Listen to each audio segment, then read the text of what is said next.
நண்பர்கள் அனைவருக்கும் என்னுடைய பணிவு கலந்த அன்பான வணக்கத்தை தெரிவித்துக் கொள்கிறேன். நான் ஜோதிடர் ராஜாஜி பேசுகிறேன். நாம் இந்த பதிவில் பார்க்கவிருப்பது இந்த வார ராசி பலன்கள். மிதுனம் ராசி அன்பர்களுக்கு இந்த வாரம் முழுவதும் என்ன மாதிரி பலன்கள் கிடைக்கப் போகிறது என்பதை நம்ம இப்போ பார்க்கலாம்.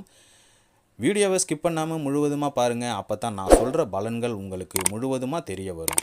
ஜோதிடம், ஆன்மீகம், ராசி பலன் பற்றி நீங்கள் முழுசாக தெரிஞ்சுக்கணும் அப்படின்னு நினச்சிங்கன்னா நம்ம சேனலை சப்ஸ்கிரைப் பண்ணி வச்சுக்கோங்க. அப்போ தான் நான் போடுற பதிவுகள்லாம் உங்களுக்கு உடனே வரும். சூரிய பகவான் உங்கள் ராசிக்கு 11ஆம் இடத்தில் அமர்ந்திருக்கிறார். அதனால் வரவுக்கு மேல் செலவுகள் அதிகரித்து பண தட்டுப்பாடு உண்டாகும். ஆனால் இறைவன் அனுக்கிரகத்தால் எப்படியாவது பணம் வந்து உங்களுக்கு நிம்மதியை ஏற்படுத்தும். வியாபாரத்தில் இருந்த சங்கடங்கள் விலகி நல்ல ஆதாயம் கிடைக்கப் பெறுவீர்கள். சந்திரனின் இடப்பெயர்ச்சி தொழிலுக்கு ஏற்றமான பலனவே கொடுக்கும். செவ்வாய் 10ஆம் இடத்தில் இருப்பதால் விவசாய தொழிலில் அதிக அக்கறை காட்டுவீர்கள். வீடு மனை வாங்குவதற்கான வாய்ப்புகள் அதிகம்